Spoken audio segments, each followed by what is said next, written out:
أجمعين. وقال تعالى في الكتاب العزيز: أعوذ بالله من الشيطان الرجيم.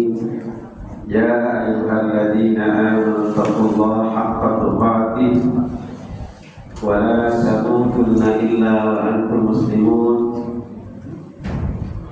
يا أيها الذين آمنوا اتقوا الله وقولوا قولا سديدا يصلح لكم أعمالكم ويغفر لكم ذنوبكم ومن يطع الله ورسوله فقد فاز فوزا عظيما. أما بعد، إخوة الله أعزكم الله وأخوات الله أعزكم الله. Alhamdulillah, di pagi ini Allah pertemukan di satu majelis yang mulia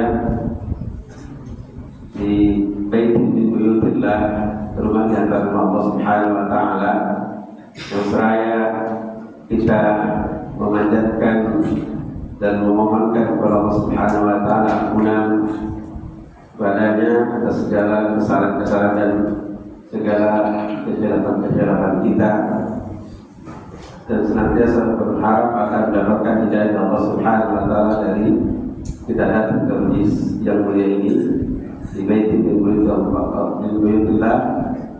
Dan tentang hadis Rasulullah menyampaikan, "Ma jalasa qaumun fi baitin min buyutillah yatluna kitabullah wa yatadarasunahu bainahum illa haffat 'alaihimul malaikah wa ghashiyatuhumur rahmah wa nazalat 'alaihimus sakinah wa dzakarallaha liman 'indah." Rawahu Muslim.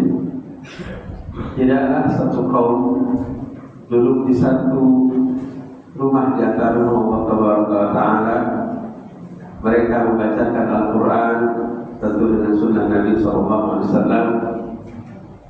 dan mempelajarinya, wa yatadarasunahu bainahum, mempelajarinya, mengkajinya, menelaahnya di antara mereka, illa kecuali 4 hal yang akan kita peroleh.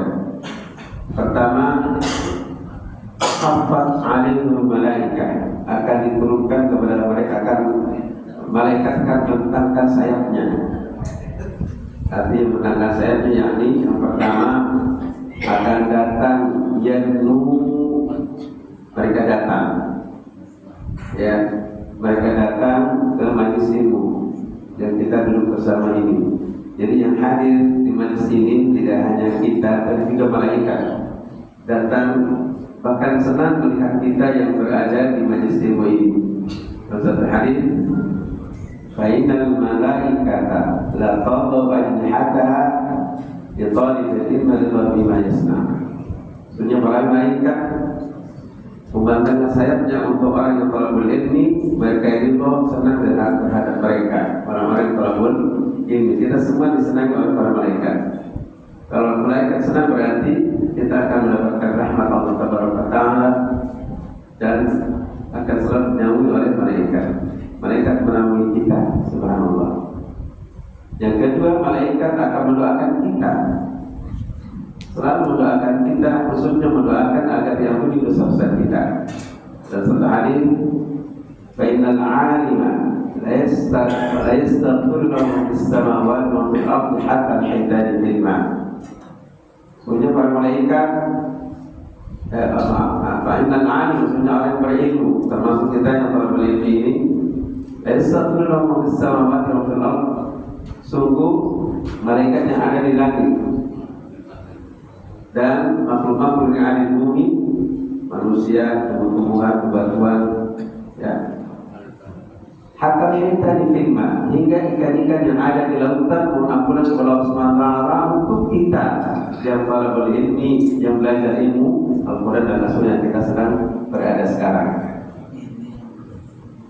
Ini di antara hafatul malaikat, malaikat membentangkan sayapnya. Yang kedua, wa ghashiyatuhumur rahmah, akan dicurahkan kasih sayang. Kenapa penting kasih sayang Allah berikan untuk kita? Kasih sayang inilah antara kita kaum muslimin akan saling ada toleransi, perbedaan sekalipun terjadi di antara mereka.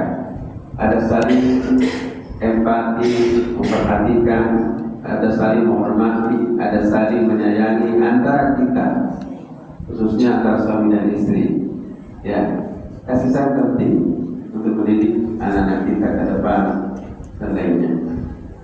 Yang ketiga di antara keutamaan dan kita dulu di majelis ilmu ini adalah wanazarat alaihi sakinah, akan turun kepada mereka sakinah, ketenangan, ketenangan dan kedamaian. Dan terakhir adalah wadzakarahum bima indah, Allah akan menyebut dan Allah akan membangga-banggakan orang-orang terberilmu di hadapan malaikat yang ada di langit sana. Subhanallah. Karena itu bersyukurlah kita berada di majelis ini untuk kita raih segala macam yang Allah dan Rasulullah janjikan untuk kita semua. Semoga kita mendapatkan semua itu saat kita berada di majelis ini. Amin. Kita berdoa. Salam dan salam semoga tercurahkan kepada Nabi kita Muhammad SAW yang mau tidak mau, siap tidak siap, suka tidak suka, Allah mewajibkan kita untuk taat dan tunduk kepadanya, kepada Rasulullah SAW, dan mengikuti apa yang disampaikan oleh beliau. Dan syahadat kita wa syahadat Muhammad Rasulullah adalah refleksi dari syahadat la ilaha illallah. Artinya kalau kita tidak bersyahadat kepada Rasulullah SAW, tidaklah iman kita sempurna ketika bersyahadat la ilaha illallah. Artinya ketaatan kepada Rasulullah menjadi mutlak mengikutinya, menunjukkan ketaatan kepada Allah Subhanahu wa taala. Dalam satu ayat Allah mengatakan, "May yuti Rasulullah faqad Allah." Barang siapa taat kepada Rasulullah, maka dia taat kepada Allah. Artinya kalau tidak taat kepada Rasulullah, tidak mengikuti contoh-contohnya, sunnah-sunnahnya, berarti iman kita dan Islam kita dipertanyakan. Semoga kita senantiasa menjadikan Rasulullah SAW menjadi barisan teladan bagi kita, khusus dalam masyarakat ibadah-ibadahnya. Alhamdulillah. Sebelum memulai kajian dan menyampaikan terima kasih atas kehadiran Bapak sekalian dalam acara tasyakuran ini. Kemarin pagi mulai pukul 7:30 pagi sampai pukul 11:30 ya, sebelum Jumatan kami melaksanakan akad nikah, proses akad nikah antara Ananda Kurniawan. Coba berdiri, ini mantu saya ya, paling ganteng di antara bapak dan ibu. Bapak, alhamdulillah ya, hari ini saya punya mantu baru pertama kali, dan itu karena doa dan bapak ibu sekalian. Terima kasih atas doanya semua. Dan anak saya di belakang ya, para tiba kemarin. Sekarang sudah jadi anak saya juga ya, mantu saya. Dan tidak ada halangan dan tidak ada rintangan apapun saat pelaksanaan akad nikah. Alhamdulillah. Baik, kita akan mulai. Apa itu nikah? Yang Anda siapkan sebenarnya ini nggak tahu error. Bahasan kita sudah disiapkan. Apa itu nikah? Nikah adalah zawaj, ya, zawaj. Apa zawaj? Dipasangkan, ya, atau zawaj, dipasangkan, ya.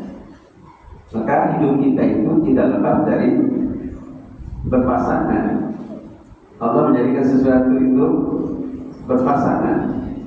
Ada putih, ada hitam. Selalu berpasangan, nggak mungkin nggak ada berpasangan. Ada panas, ada dingin. Ada siang, ada malam. Ada langit, ada bumi. Ada laki, ada wanita, perempuan. Selalu ada. Selalu berpasangan. Ada dingin, ada panas. Selalu berpasangan. Makanya yang bahaya itu panas dingin.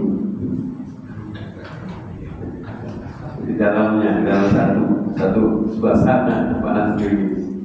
Ya. Itu lazim, sesuatu yang memang tidak bisa dihindari ya dalam kehidupan kita. Ada baik, ada salah, ada hak, ada batil. Ya, tinggal kita berada pada sisi mana. Karena suami dan istri, ya, antara laki-laki dan perempuan ditahukan menjadi berpasangan itu hal yang wajib hukumnya. Jadi kalau sendirian itu bagian dari yang menyimpang. Maaf, bukan menyindir yang apa? Yang sendirian, ya. Karena memang Allah Subhanahu wa taala memerintahkan untuk menikahkan yang bujang. Wa nahu al-ayyam minkum.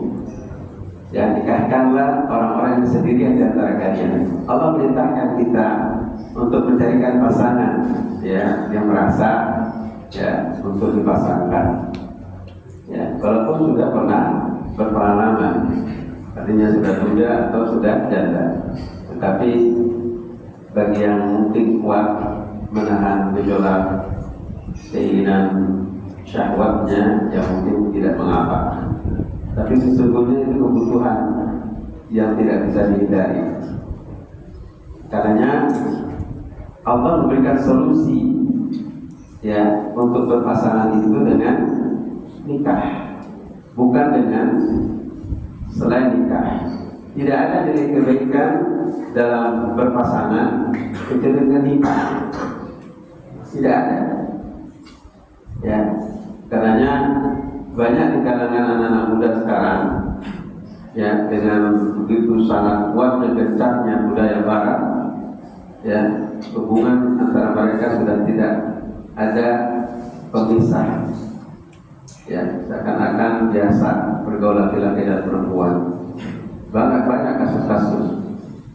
Bahkan terakhir informasi dari para pemerhati pergaulan anak-anak remaja sekarang sudah pada tingkat yang sangat mengkhawatirkan. Ya, di beberapa ibu kota besar di Indonesia diteliti, dicoba diperhatikan menjadi satu pemikiran kita, akhirnya sudah mencapai 85% sudah tidak perawan di Indonesia, bukan di luar negeri. 80% sudah tidak perawan. Berarti yang baik-baik cipratan yang nikahi wanita sudah tidak perawan. 80%, luar biasa. Ini hasil penelitian. 80% sudah tidak perawan. Berarti perawan cuma 15. Gitu. Luar biasa. Kalau sudah begitu gimana generasi kita yang berharap dari seorang ibu bisa melahirkan seorang anak yang saleh dan salehah? Sesuatu yang tidak mungkin. Karena ketika berharap anak yang lahir itu yang saleh dan salehah dari ibu yang saleh dan salehah, dari ibu yang salehah, dari bapak yang saleh, nggak mungkin lahir seorang yang saleh, anak yang saleh dan salehah jika dari ibu dan bapaknya tidak saleh. Karenanya bapak sekalian, jaga diri sekarang wa anfusakum nara.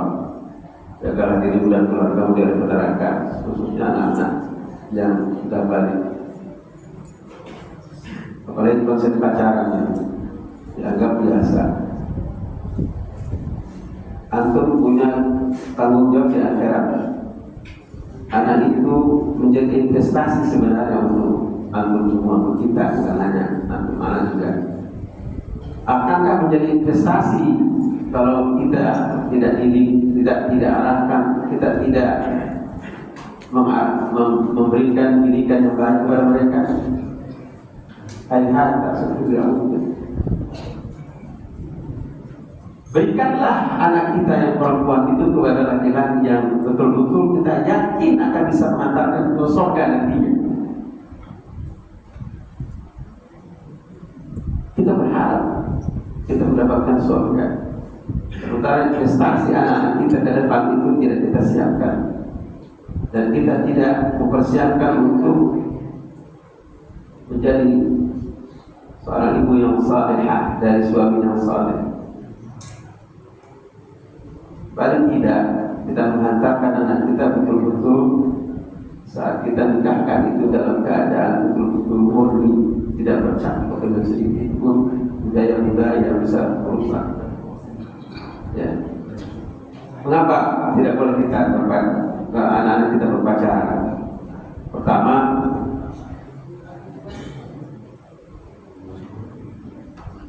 laki-laki dan perempuan itu sudah beda, arus listriknya beda.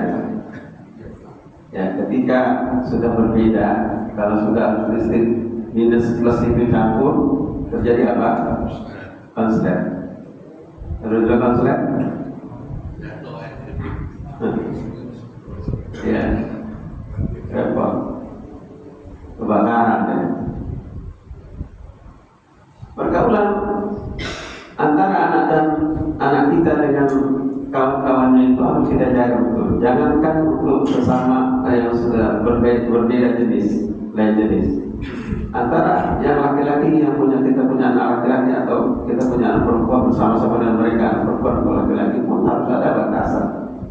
Apalagi kalau sudah istilah campuran laki-laki dan perempuan. Karena sudah siapkan zina minimal ada 5-6 alasan kenapa tidak boleh berbicara. Karena nggak semua dari-darinya yang siapkan. Di antaranya di dalam surah Al-Mu'minun di ayat 31 untuk 30 untuk laki-laki, 31 untuk perempuan. Jangan Nabi qul lil mu'minin, katakan kepada orang-orang mukmin, ayaqutu min absarihim, dalam mereka yaqudul absarihim, untuk memanjangkan, untuk itu memanjangkan, mengendalikan pandangan, wa yahfadhu furujahum, dan menjaga kemaluan. Akankah berpacaran itu akan bisa menundukkan pandangan? Nah, tidak mungkin. Tidak mungkin. Ya. Dan pasti pula apa? Anda bisa memastikan ya akan bergandengan tangan. Dan setelah tadi ya kata Rasulullah ya memegang bara api yang panas ya itu lebih baik dibandingkan dengan menyentuh wanita yang bukan mahram. Memegang bara api yang panas itu lebih baik dibandingkan dengan menyentuh wanita yang bukan mahram. Itu artinya ancaman dari Allah Taala. Tidak boleh. Bahkan dalam ayat Al-Quran yang sangat jelas, la taqrabu zina, jangan kalian dekati zina. Inna fahsyata sabila, sesungguhnya perbuatan zina itu adalah sa'a sabila.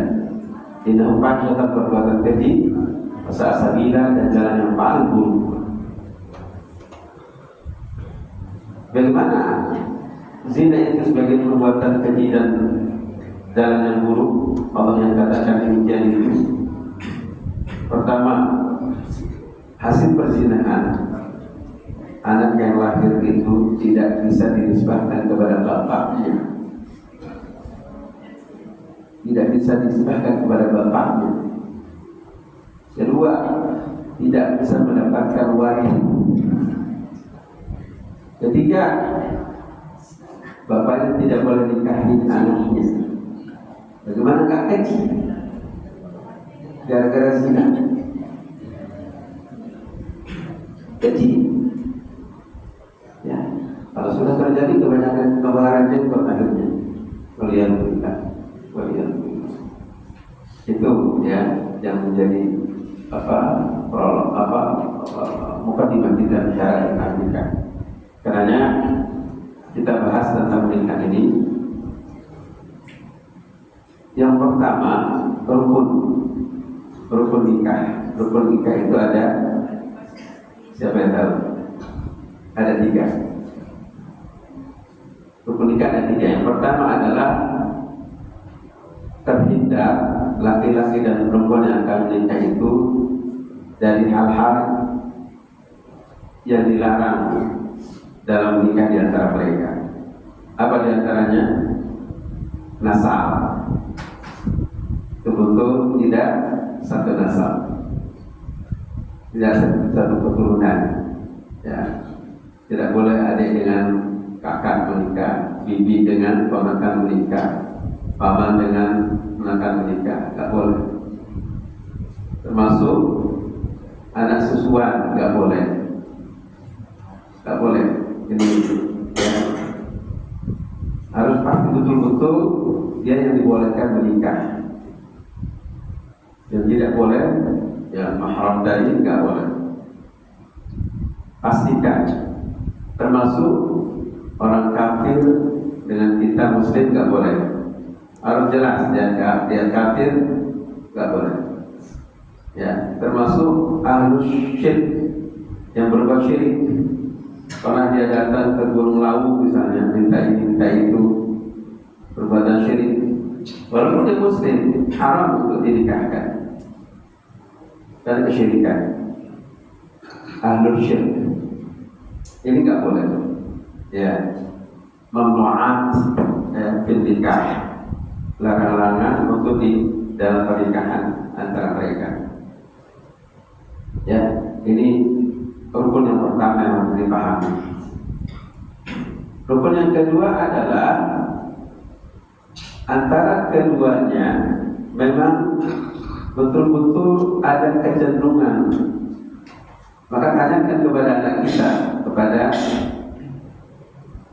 kita ketika ada datang laki-laki ke rumah, ya, datang laki ke rumah, ya kita tanyakan maksudnya apa,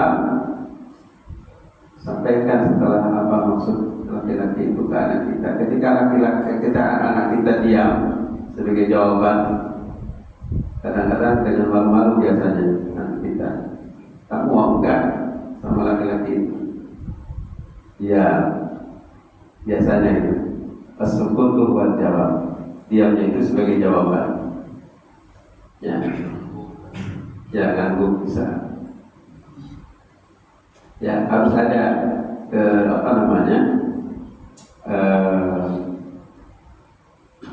keinginan untuk menikah kedua-duanya, nggak boleh dipaksa. Ya, makanya dalam hubungan antara suami dan istri, antara laki-laki dan perempuan yang akan menikah itu tidak bisa langsung berhadapan dalam konteks Islam. Harus melalui orang tua. Katakanlah misalnya ada seorang anak laki-laki mendatangi anak kita perempuan, saya suka kamu. Kita nanti anak kita untuk mengatakan, silakan datang ke orang tua saya. Bukan saya memutuskan, orang tua saya memutuskan. Karena yang punya saya yang punya adalah orang tua. Yang punya saya adalah orang tua. Kepunyaan orang tua. Jadi jangan langsung biar saya suka kamu, enggak. Kan zaman sekarang itu dunia pakaian. Gitu. Sebaliknya begitu, harusnya kita latih. Supaya apa? Supaya tidak gampang gitu saja dirayu oleh laki-laki bersigaram, lalu kemudian gampang tutup. Laki-laki semua itu hampir dikatakan bersigaram, termasuk saya juga sama. Ya, jaga anak kita seperti makanan, ya, jangan sampai ya dimakan bersigaram. Kemudian yang terakhir adalah hijab fardu, itu bagian penting. Baik, sebenarnya ada khilaf di antara ulama tentang rukun itu, tapi anak sampaikan ini saja. Hijab dan fardu. Hijab apa artinya? Hijab artinya apa? Penawaran. Fardu adalah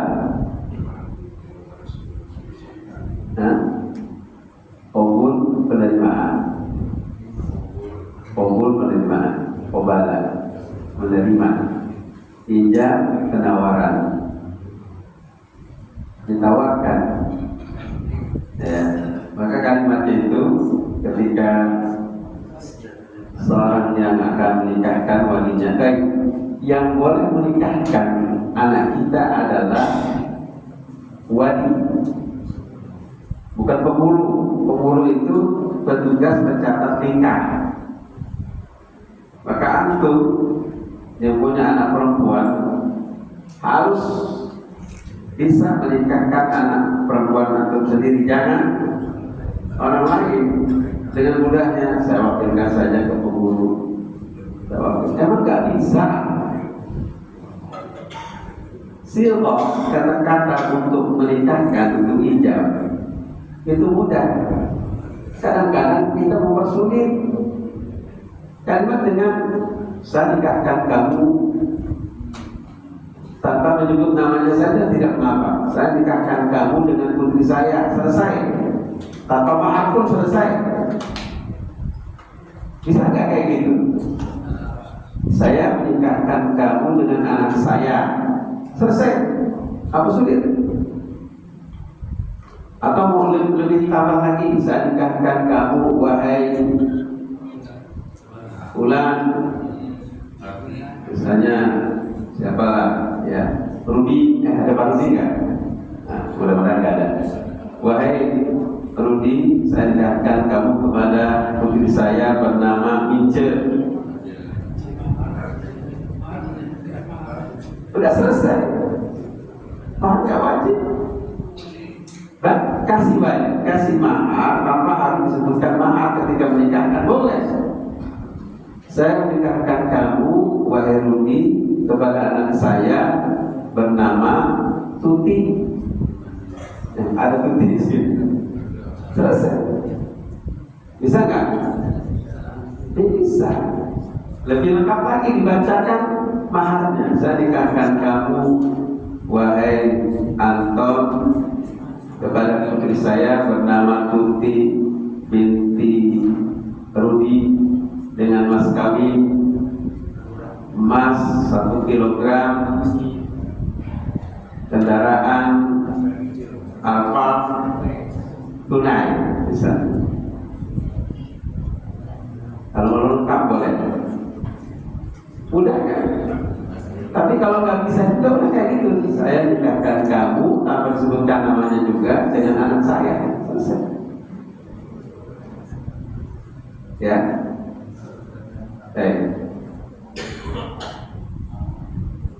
Qabul yang menerima, ya, laki-laki, ya. Dan sebentar, ijab itu bisa juga begini. Ijab juga bisa yang akan dinikahkan, yang laki-laki akan menikahi anak kita, lafaznya bisa begini, dibalik. Yang laki-lakinya mengatakan, wahai bapak, sudahkah kiranya bapak menikahkan putri bapak untuk saya? Dibalik, boleh kalimat itu? Boleh pak, rela atau ridho nggak bapak untuk menikahkan anak bapak ke saya? Saya rela, saya ridho, ya, anak saya kamu nikahi kan? Cukup, selesai. Kalau di Syiah ada perempuan yang mengatakan kepada laki-laki, dan ini nggak boleh terjadi, ya. Perempuan yang mengatakan kepada si laki-lakinya tanpa wali, ya, bahasanya, sudahkah kamu menikahi aku menjadi istrimu? Ya, saya mau, saya sudi, bisa. Selesai. Perempuannya yang mengatakan itu dijawab oleh laki-laki. Hari ini nggak berlaku karena yang menikahkan adalah wali. Baik, jadi situasinya kayak gitu untuk yang menikahkan. Sementara yang menerima qabul tadi, ya, cukup saya terima, selesai. Saya terima, selesai. Kalau mau lengkap lagi, saya terima nikahnya putri bapak bernama ini dan itu, selesai. Ditambah dengan mahar yang tersebut tunai, selesai. Jadi kadang-kadang yang mempersulit kita dalam menikah. Yang lebih parah lagi, yang sering terjadi di masyarakat, dan ini tidak boleh terjadi. Ketika penerima, laki-laki yang menerima ketika dinikahkan itu, mobil itu nikahan, saya terima nikahnya. Kadang-kadang grogi, sehingga untuk mengucapkannya tidak lancar. Saya ulang. Saya terima nikahnya, ulang. Tanya lagi ke jamaah, sah. Gak usah nanya, gak perlu ada nanya. Kenapa? Gak ada dasarnya. Wajar kalau seorang laki-laki baru menikah, apalagi belum pernah ketemu dengan perempuan, tiba-tiba disodorin untuk menikah. Grogi masih. Pak Agus mungkin grogi dulu kan? Lancar. Gak ada istilah satu tarikan nafas. Dari mana dalilnya? Anda coba cari dalilnya, gak ada. Nggak ada sama sekali. Bahkan beberapa manusia yang baca kitab-kitab tentang nikah itu, ya, sekalipun tersedar-sedar, bahkan jedanya cukup lama. Saya terima lama tuh, ya, itu pun sah. Ketika ada kalimat saya terima, tersedar-sedar berikutnya, gak apa-apa. Ya, gak ada istilahnya ulang. Cukup satu jawaban. Memang harus dikasih pendidikan ke pembunuh juga. Kadang-kadang pembunuh yang diulang. Satu kali nafas. Saya terima nikahnya, kawinnya, anak saya, anak bapak bernama Minja binti Saifuddin, Safruddin ada ya. Dengan mas kawin sekian yang tersebut tunai. Dah, lagi itu. Ya, nggak ada. Harus satu nafas nggak ada. Ya, berkali-kali nafas pun tidak mengapa. Dan yang dimaksudnya sudah kalimat yang sederhananya, saya terima nikahnya, kawinnya putri bapak bernama ini, yang binti ini dengan mas kawin tersebut, sudah selesai. Ya, gitu. Baik. Jadi akad nikah seperti itu, tidak perlu ada diulang, ya. Dan biasanya memang pada nikah pertama pasti ada, ya, psikologisnya agak, ya,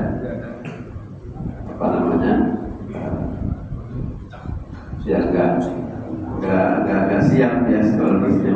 Walaupun siap dengan semangatnya, tapi untuk mengucapkannya masih keterangan lain. Dan intinya sesungguhnya dalam pelaksanaan ibadah pernikahan ini ibadah, ya. Bagaimana bisa melaksanakan ibadah yang satu ini? Ya, kita yang menikahkan seorang tua itu melancarkan dengan kemudahan untuk mereka, jangan dipersulit.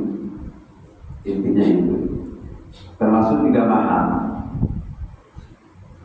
Mudahkan dalam memberikan mahar.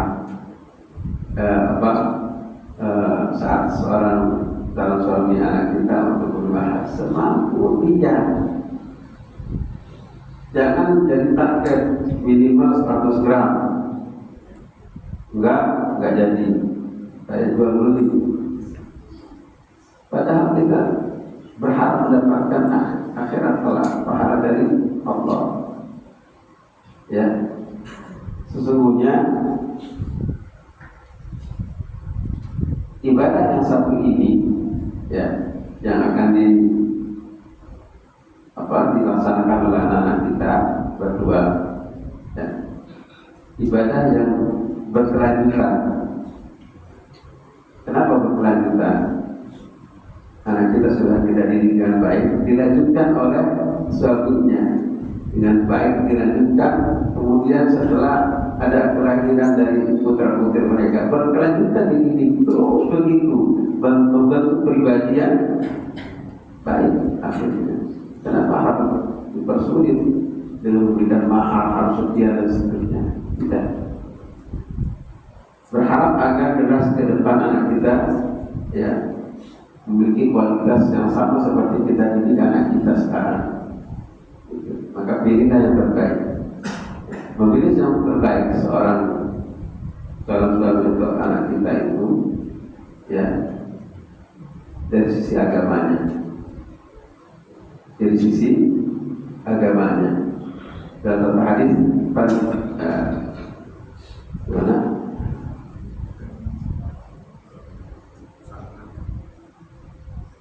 Nikahilah seorang wanita ya dengan kalimat yang apa?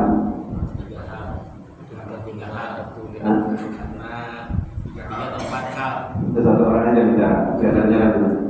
Nikahilah seorang wanita. Gak bahasa Arabnya apa? Tunkah mar'atu. Nikahilah. Tunkah juga artinya dinikahkan. Tunkah mar'atu. Dinikahkan wanita itu diartikan dengan fathah. Dijamaliha dengan kecantikannya. Ya, walimaniha dengan hartanya. Walinasabnya dan dengan nasabnya. Walidiniha dengan dinnya agamanya. Rasulullah akhiri dengan kalimat fadfad din dari berjalan. Utamakan dari sisi agamanya, kau akan dapati semuanya.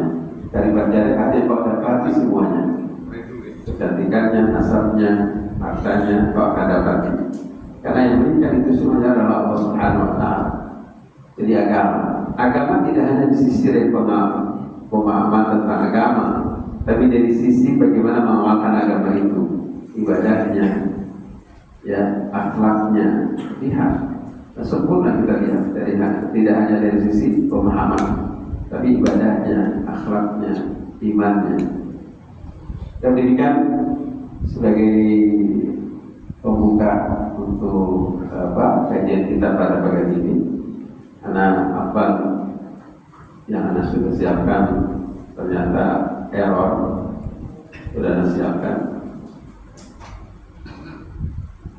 Sampai sekarang saya belum terbuka.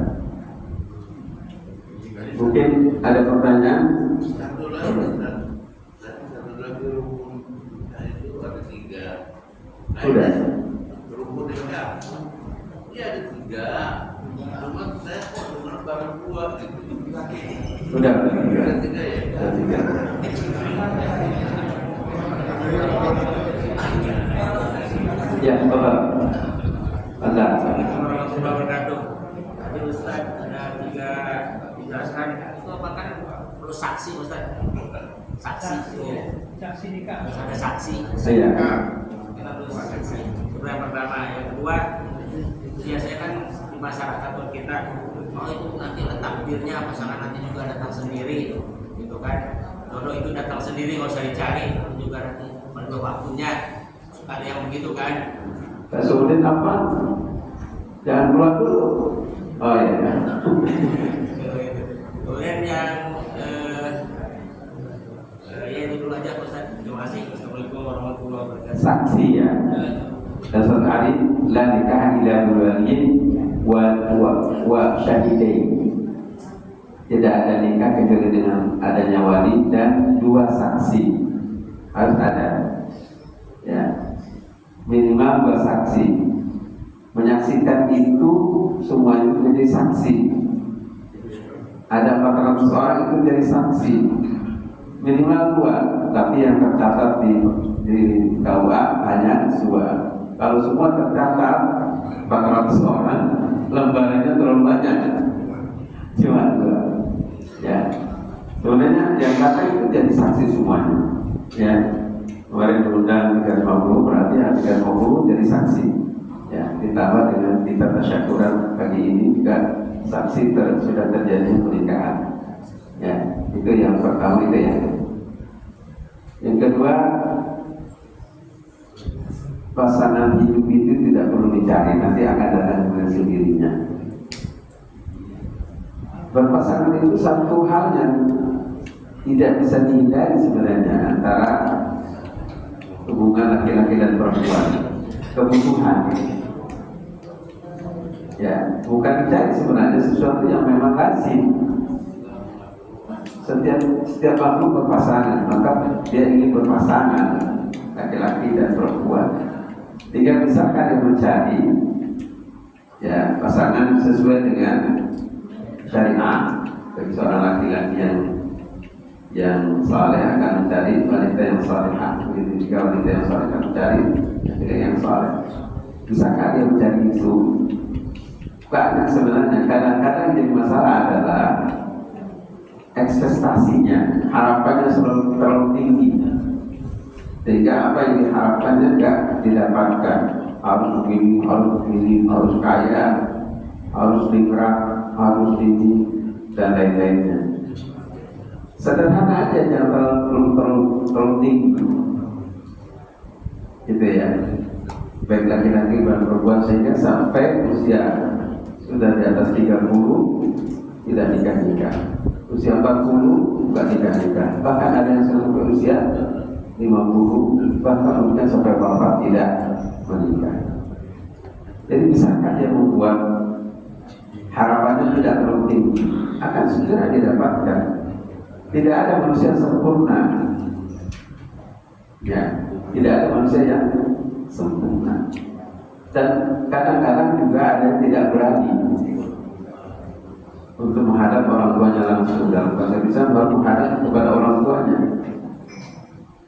Ya, ketika ada laki-laki yang datang menghampiri seorang wanita yang salehah, lalu orang yang salehah ini mengatakan kepada laki-laki yang datang itu, silakan bicara langsung kepada orang tua saya.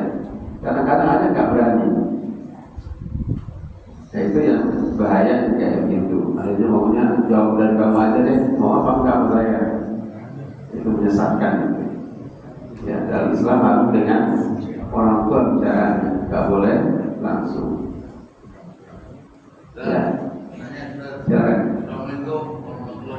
Assalamualaikum warahmatullahi wabarakatuh. Ada mau nanya, tapi malu Pak.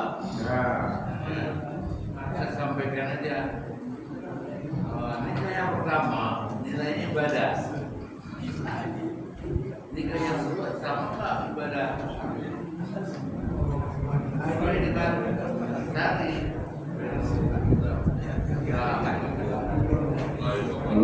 Boleh.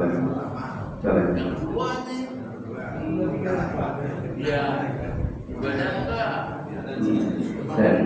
Termasuk ibadah nggak? Tapi sudah memenuhi hukum Islam. Ya. Kita sambung dulu biar nanti dijawab bersama. Assalamualaikum warahmatullahi wabarakatuh. Assalamualaikum. Ya, gue senangnya dua. Saya Tiga. perhatikan. Yang pertama, rukunnya adalah betul-betul tidak sakit keturunan. Ya. Yang kedua, datang si laki-laki itu kepada orang tua dan pihak perempuan. Yang ketiga, ajak kopi. Nah, Ustaz, yang kedua ini diterjemahkan oleh masyarakat luas namanya lamaran. Datang dari pihak laki-laki dengan keluarganya untuk melamar ke pihak keluarga perempuan. Ini yang terjadi ya. Nah, ini bagaimana nih menyikapinya? Yang kedua adalah pertanyaan untuk selama resepsi setelah pernikahan memisahkan antara wanita dengan laki-laki. Ini jarang terjadi. Pertama adalah melihat kondisi tempat atau gedung yang disewa tidak memungkinkan alasannya ya. Kedua, akan berdiri karena keterbatasan tempat fisik terbatas. Nah ini menurut pendapat, menurut Al-Quran dan Sunnah mungkin salah. Istihad ulama kadang-kadang muncul beda pendapat. Apakah ada rusuh tentang yang sudah kita lakukan selama ini? Kalau memang salah, bagaimana ke depan? Kalau memang itu masih ada rusuh, beriman ada suasana. Mohon jawabannya. Terima kasih. Assalamualaikum warahmatullahi wabarakatuh. Cukup belajar. Ada lagi? Ya.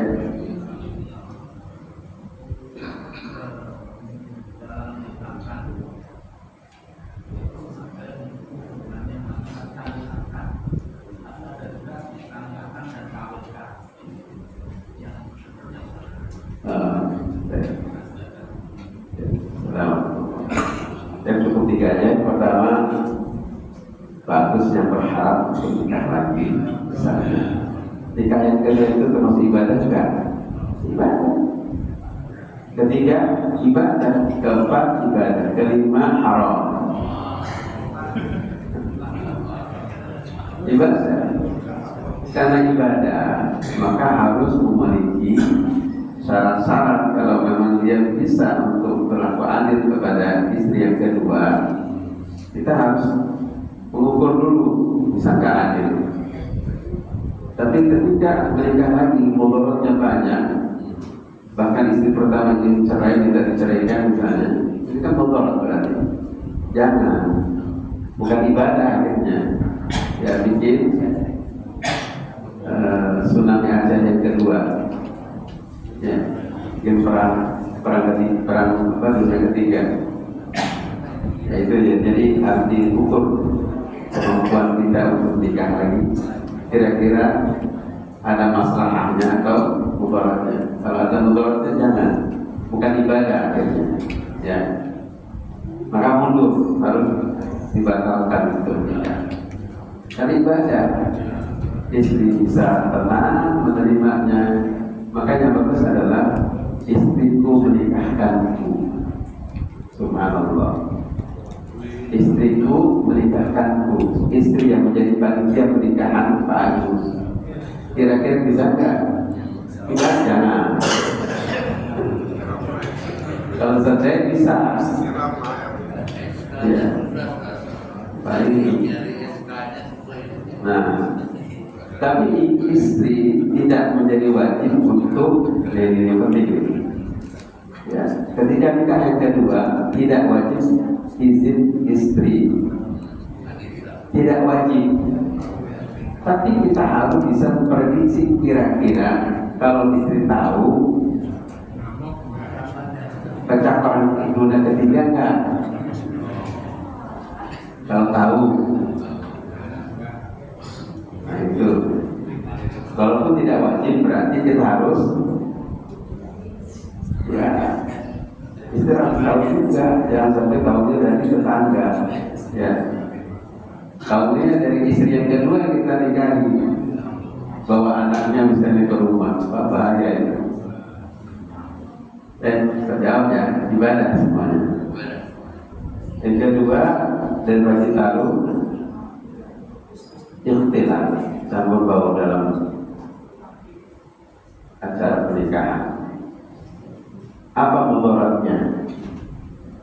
Pertama, saling pandang memandang antara yang hadir. Yang hadir kan macam-macam, apalagi kalau yang diundang itu dalam tanda kutip ya, semua yang pakainya macam-macam tadi. Yang istilah Pak Agus lagi, dilihat bagaimana, nggak dilihat bagaimana. Ya, yang menyelenggarakan acara kayak gitu yang bertanggung jawab. Gara-gara itu terfasilitasi untuk bisa nonton aurat. Siapa yang bertanggung jawab? Yang menyelenggarakan acara. Ya. itu kan bahaya. Ya, mata kita seperti panah cepat melesat. Melihat yang kayak gini itu cepat banget. Ya, dan itu nggak bisa kita hindari ketika kita kayak gitu. Belum lagi mungkin dari walimah yang tidak syar'i berdiri makan seperti binatang sana sini, ya, tidak ada batas. Di dalam firman Allah Subhanahu wa taala, ya, pada surat Muhammad, ya, di surah berapa Muhammad? 47, ya. Allah memberikan satu statement yang luar biasa ini, ya, di ayat 12. Walladzina kafaru yatamatta'una wa ya'kuluna kama ta'kulul an'am wan naru mathwan lahum. Dan orang-orang kafir mereka bersenang-senang dan makan seperti makannya para binatang. Para kafir tidak peduli makan seperti binatang, lari sana lari sini, jalan sana jalan sini. Islam ada ajarannya, duduk, tidak berdiri. Berdiri saja nggak boleh. Ya, la yushrabana ahadukum qaiman. Janganlah salah satu di antara kalian minum dengan berdiri. Maka tidak boleh berdiri. Tidak. Makanya alhamdulillah kemarin kita siapkan sesuai dengan undangan 350 kursi semuanya. Walaupun tidak diduduki, yang datang belakangan dan yang datang berikutnya. Tapi harus disediakan konsekuensinya. Yang datang tidak dapat kursi berdiri, berarti yang menyelenggarakan acara itu bertanggung jawab. Anak saya duduk ketika tidak ada kursi, duduk sepatu dijadikan sebagai tempat duduk. Karena nggak bisa duduk berdiri makan sana sini, jalan sana sini. Bagaimana bisa? Ini ayat Al-Quran yang saya bacakan sekali lagi, ya. Ayat 12. Walladzina kafaru, dan orang-orang kafir, yatamatta'un, mereka bersenang-senang, wa ya'kulun, dan mereka makan kama ta'kulul an'am, seperti binatang makan. Bagaimana binatang makan? Nah, ada, kita lihat orang kalau binatang makan itu biasanya tidak dihabiskan, ada disisakan, itu binatang harus dihabiskan. Ya, selesai baru kemudian nambah, kalau mau nambah atau dari makanan yang lainnya. Itu yang benar. Jadi kadang-kadang baru 1-2 stop ditinggalkan gitu, jangan ngambil lagi. Gak boleh. Ya. Kemudian duduk rapi, boleh sambil berdialog, tidak mengapa. Ini ayatnya. Maka kalau ada mengadakan walimah, siapkan semuanya. Baik. Mungkin pertanyaan. Oh, yang ketiga pertanyaannya, ada kalimat saya nikahkan kamu dan saya kawinkan kamu. Sebenarnya boleh dua-duanya dibaca atau satu di antara itu. Saya nikahkan kamu, wahai ananda siapa Utsman misalnya, dengan anakku bernama Lisa misalnya, binti Mahmud. Bisa cukup menikahkan, saya nikahkan kamu, atau saya kawinkan kamu, atau kedua-duanya boleh dibacakan. Saya nikahkan kamu dan kawinkan kamu dengan anak saya bernama ini. Boleh, dua-duanya boleh. Ankahtuka wa zawajtuka, atau ankahtuka boleh, atau zawajtuka boleh, di antara itu. Atau kalimatnya bisa diubah tidak dengan menikah. Ya, saya serahkan anak saya kepadamu. Boleh kalimat itu, saya serahkan anakku kepadamu. Boleh kalimat. Ya, saya terima serahan dari bapak, ya, anak bapak bernama ini. Boleh. Baik, demikian kaji kita.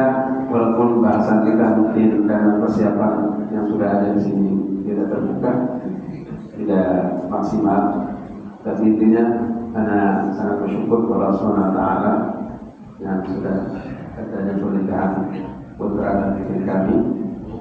Dan sebagai bentuk syukur kami, sekali lagi kami berterima kasih atas kehadiran Bapak sekalian untuk bisa menikmati hidangan yang kami siapkan sebagai bentuk syukur kami. Dan saya akan berkeliling kepada Bapak untuk saling mendoakan, khususnya untuk putra saya, ya, namanya Kurniawan. Silakan, ya. Kita yang keliling, nggak usah Bapak yang keliling.